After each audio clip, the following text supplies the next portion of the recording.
नमस्कार। मैं हूं आपकी अपनी मनीषा और आप देख रहे हैं मनीषा रिव्यू।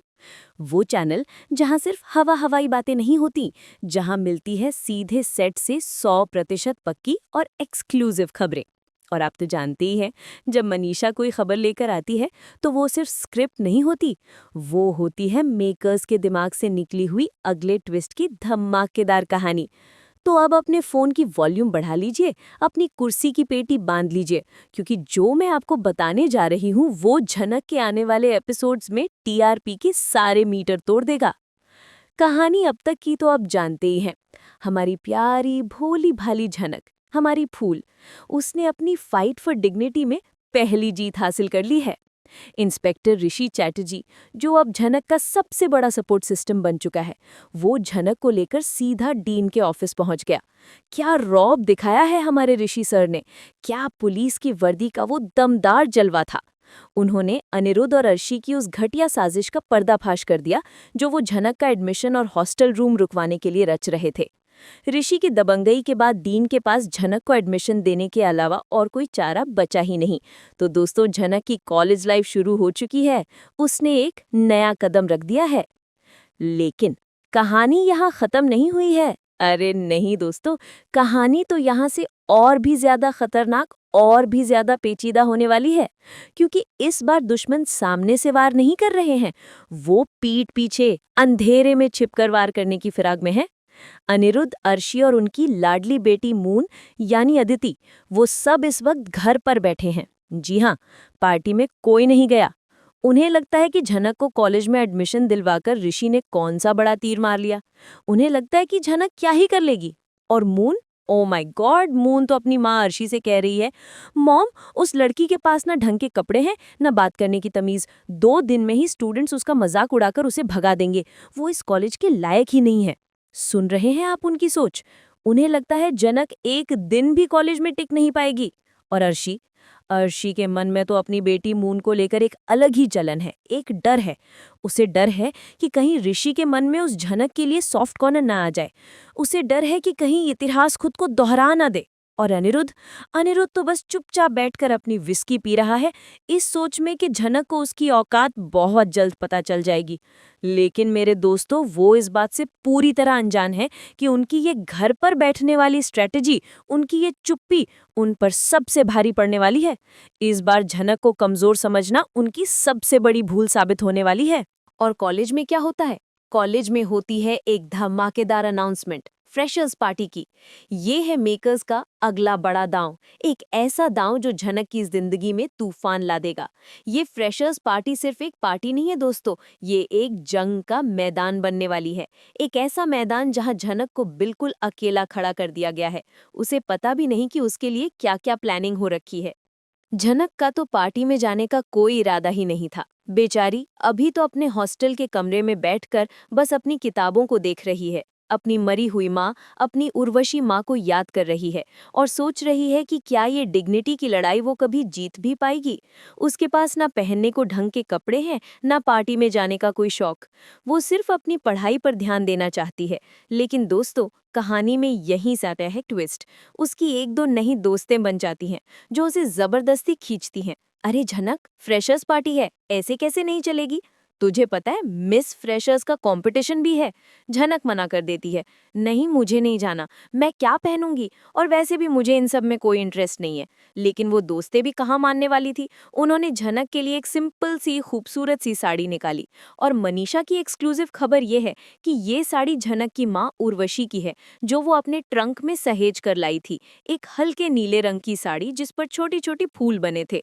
झनक ने कहा, ना ये तो बहुत पुरानी है।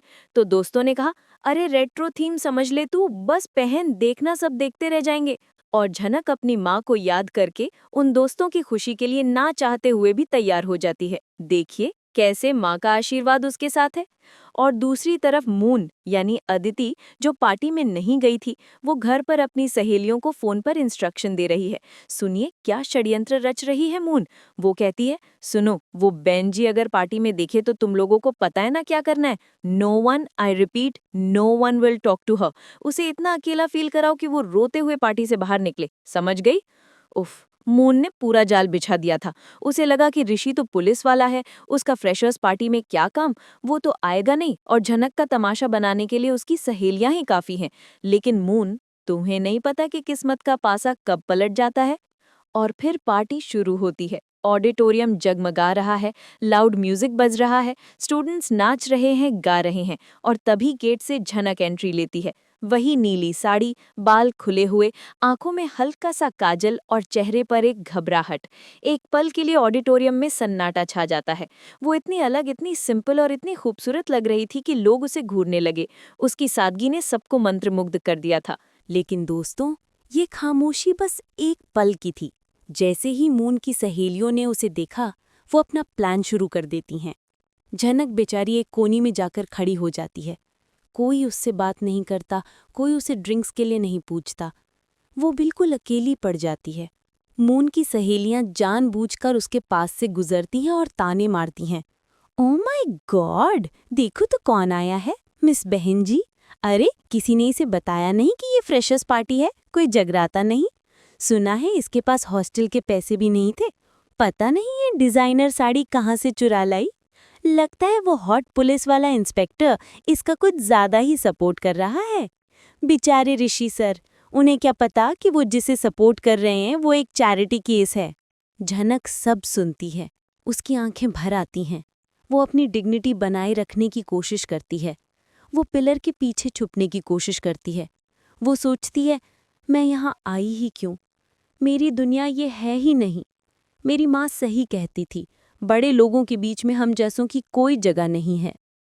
उसका दिल टूट जाता है और तभी डीजे अनाउंस करता है, okay guys, let's hit up the dance floor, it's time for the couple dance. अपने अपने पार्टनर्स को पकड़ लीजिए।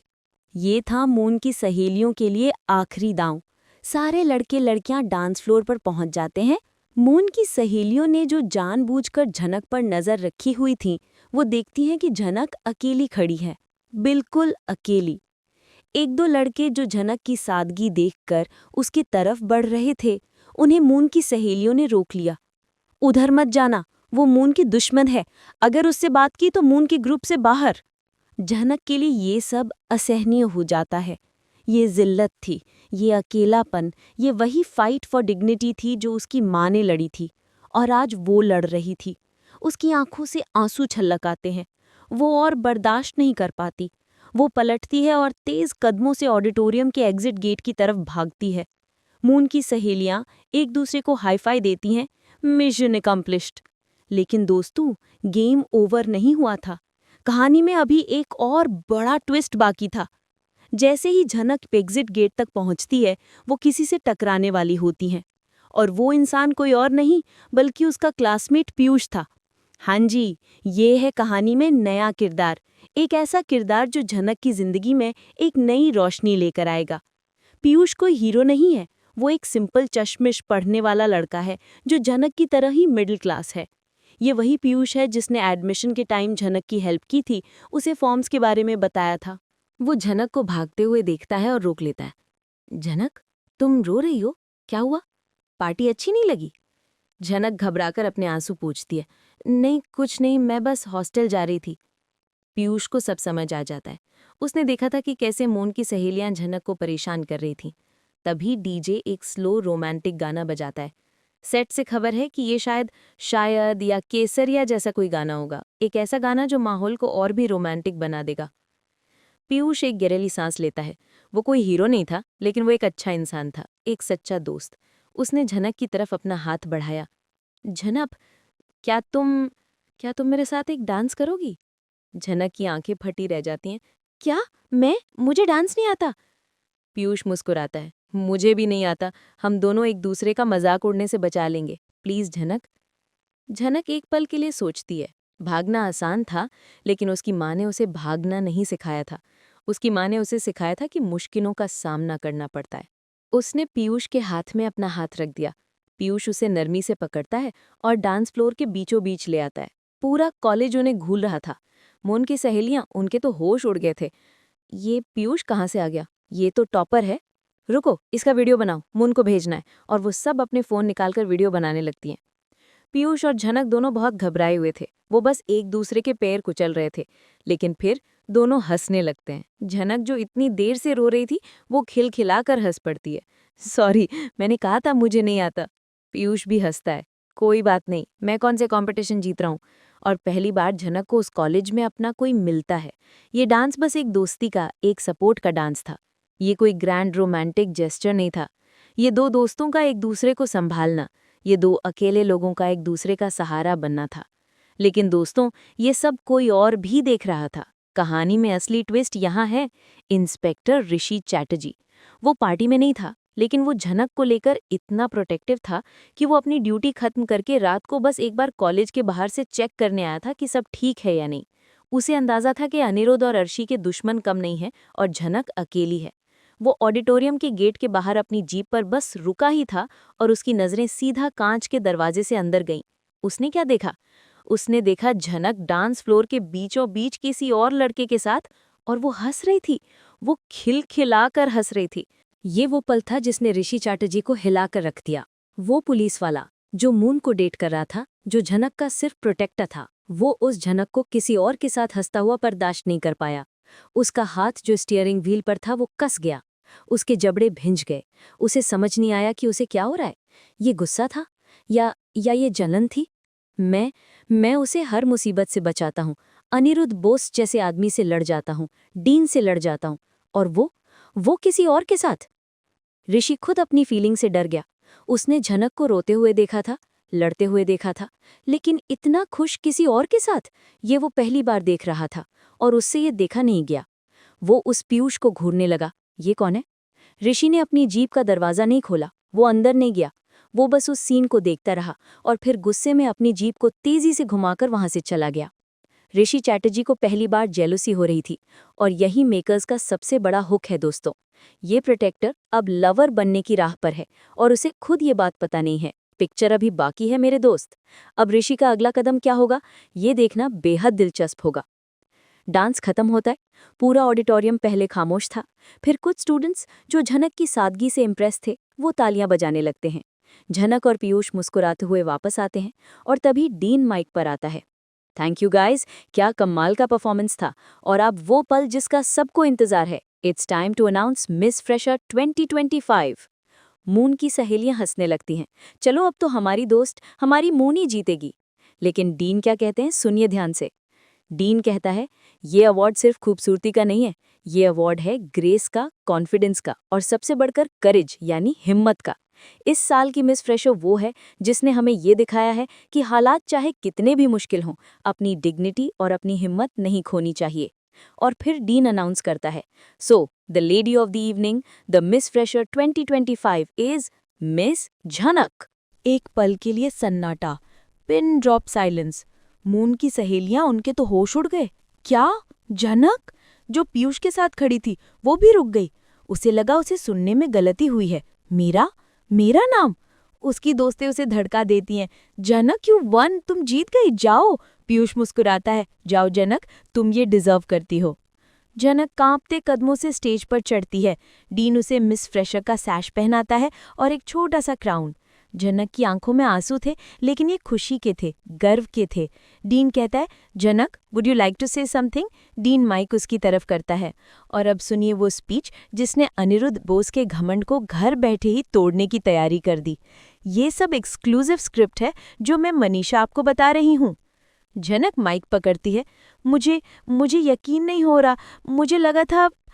मुझे लगा था कि मैं इस पार्टी के लायक भी नहीं हूँ। मुझे आज सुबह तक ये भी नहीं पता था कि मुझे इस कॉलेज में एडमिशन मिलेगा या नहीं। यहाँ आने से पहले मेरी माँ ने मुझे एक ही बात सिखाई थी कि अपनी लड़ाई खुद लड़नी पड़ती है, अपनी डिग्निटी के लिए, अपने हक के लिए। और आज मुझे लगा कि मैं वो लड़ाई हार रही हूँ। मुझे लगा कि मैं अकेली पड़ गई हूँ। मुझे लगा कि जो लोग सोचते हैं कि वो दूसरों को नीचा दिखाकर उन्हें अकेला करके बहुत मजबूत हैं, वो शायद जीत गए हैं। वो एक गहरी सांस लेती है। आज जब मैं इस ऑडिटोरियम में अकेली खड़ी थी और मेरे पास डांस करने के लिए कोई पार्टनर नहीं था, तो मैं सच में हार गई थी। मैं भाग रही थी, लेकिन उसकी नज़रें पीयूष पर पड़ती हैं, जो भीड़ में खड़ा मुस्कुरा रहा था। लेकिन तब मेरी एक दोस्त ने मुझे सिखाया कि भागना कोई ऑप्शन नहीं है। मुझे कुछ लोगों ने सिखाया है कि सच्चाई में बहुत ताकत होती है, और अगर आप सच्चे हैं तो आप कभी अकेले नहीं होते। ये क्राउन, ये मिस फ्रेशर का खिताब, ये मेरा नहीं है, ये मेरी माँ के उसूलों का है। ये उस हर लड़की का है जो अपने सपनों के लिए, अपनी इज्जत के लिए लड़ रही है। और ये उन सब लोगों के लिए एक जवाब है जो सोचते हैं कि किसी को बेइज्जत करके, उसे अकेला करके वो जीत जाएंगे। तालियों की गड़गड़ाहट से पूरा हॉल गूंज उठता है। मून की सहेलियां शर्मिंदगी से नजरें झुका लेती हैं। झनक ने आज सिर्फ एक खिताब नहीं जीता, उसने अपने स्वाभिमान की लड़ाई जीती है। और अब असली क्लाइमैक्स दोस्तों। Cut to Bose house. Anirudh अपने स्टडी रूम में है, विस्की का ग्लास हाथ में लिए। अर्शी लिविंग रूम में मैगजीन पलट रही है, और मून यानी अदिति अपने कमरे में बिस्तर पर लेटी बोर हो रही है। तभी उसके फोन पर एक नोटिफिकेशन आता है, मून की सहेली का। वो उसे खोलती है। शॉक। देख तेरी बहन जी क्या गुल खिला रही है। मून का चेहरा गुस्से से लाल हो जाता है। व्हाट? वो वीडियो प्ले करती है। वीडियो में झनक उस नीली साड़ी में पीयूष नाम के लड़के के साथ डांस कर रही है और हंस रही है। मून का खून खौल उठता है। नहीं, ये नहीं हो सकता। ये हंस कैसे रही है? इसे तो रोना चाहिए था। वो वीडियो को गुस्से में फॉरवर्ड करती है और सीधा क्राउन वाली मोमेंट पर पहुंचती है। The miss fresher 2025 is miss झनक। नहीं, मून का चीखना बस बाकी था। वो फोन को बेड पर फेंक देती है। वो झनक की स्पीच सुनती है। जो लोग सोचते हैं कि वो किसी को बेइज्जत करके जीत जाएंगे। मून गुस्से में चीखते हुए अपने कमरे से बाहर आती है। Mom, dad. अर्शी और अनिरुद्ध चौंक कर उसे देखते हैं। क्या हुआ मून? चिल्ला क्यों रही हो? मॉम, आपने कहा था वो लड़की 2 दिन में बाहर हो जाएगी। आपने कहा था वो एक लूजर है। वो मिस फ्रेशर बन गई। अर्शी को यकीन नहीं होता। क्या बकवास कर रही है फ्रेशर पार्टी में? ये देखिए। मून अपना फोन उठाती है और वो वीडियो अर्शी को दिखाती है। अर्शी की आंखें उस वीडियो पर जम जाती है। वो झनक को उस साड़ी में उस लड़के यानी पीयूष के साथ हंसते हुए देखती है, और फिर स्टेज पर क्राउन पहने हुए। अर्शी का चेहरा सफेद पड़ जाता है। उसे झनक में झनक सीनियर दिखने लगती है। उसे याद आता है कि कैसे झनक सीनियर भी ऐसे ही भोली बनकर डांस करके सबका दिल जीत लेती थी, और कैसे अनिरुद्ध, अर्शी का मंगेतर, उसकी तरफ खींचा चला जाता था। इतिहास खुद को दोहरा रहा है। उसकी अपनी बेटी के साथ वही हो रहा है जो उसके साथ हुआ था। ये बिल्कुल अपनी माँ पर गई है। ये भी वही करेगी। पहले ऋषि और अब ये नया लड़का। ये सबको अपने जाल में फंसाएगी। अनिरुद्ध उनका शोर सुनकर अपने स्टडी रूम से बाहर आता है। क्या हुआ अर्शी? चिल्ला क्यों रही हो? मॉम!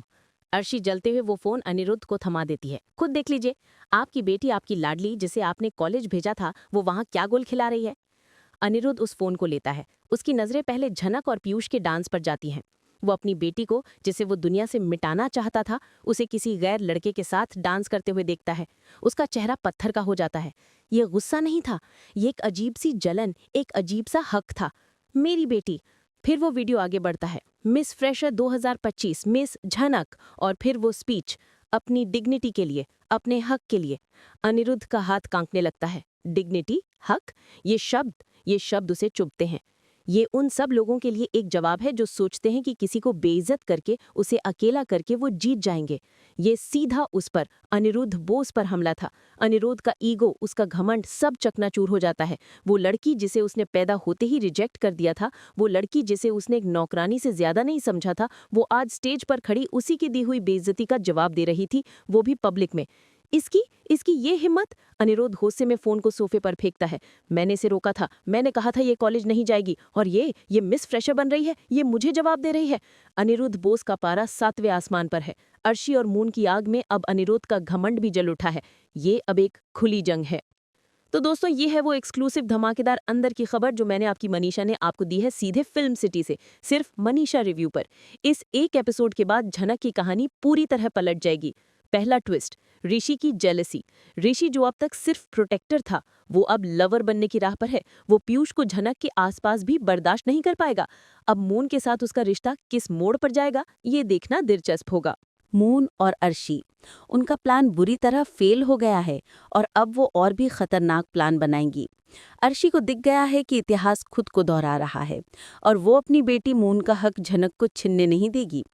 उनकी नफरत अब एक नई ऊंचाई पर पहुंच चुकी है। और तीसरा सबसे बड़ा ट्विस्ट, अनिरुद्ध। झनक की जीत, झनक की डिग्निटी वाली स्पीच ने अनिरुद्ध के सोए हुए शैतान को जगा दिया है। अब वो झनक को सिर्फ हराना नहीं चाहेगा, वो उसे कुचलना चाहेगा। उसे बर्दाश्त नहीं होगा कि कोई उसे जवाब दे। अनिरुद्ध का बदला अब और भी भयंकर होगा। आपको क्या लगता है दोस्तों? क्या ऋषि अपनी जेलसी मून से छिपा पाएगा? क्या अनिरुद्ध, अर्शी और मून का अगला कदम झनक को कॉलेज से निकलवाने का होगा? और पीयूष, क्या वो सिर्फ दोस्त हैं या कहानी में एक नया लव एंगल लेकर आ रहा है? हमें अपनी राय नीचे कमेंट्स में ज़रूर दीजिएगा। आपके कमेंट्स का मुझे बेसब्री से इंतज़ार रहेगा। और हाँ, अगर ये खबर पसंद आई हो, अगर ये एक्सक्लूसिव अपडेट आपको धमाकेदार लगी हो, तो मनीषा रिव्यू को सब्सक्राइब किए बिना मत जाइएगा। इस वीडियो को लाइक करें, शेयर करें और अपने दोस्तों को भी बताएं। मैं मनीषा आपके लिए फिल्म सिटी के गलियारों से ऐसी ही पक्की खबरें लाती रहूंगी। मिलते हैं अगले वीडियो में एक और धमाकेदार अपडेट के साथ। तब तक के लिए देखते रहिए Manisha review. Tata, bye bye.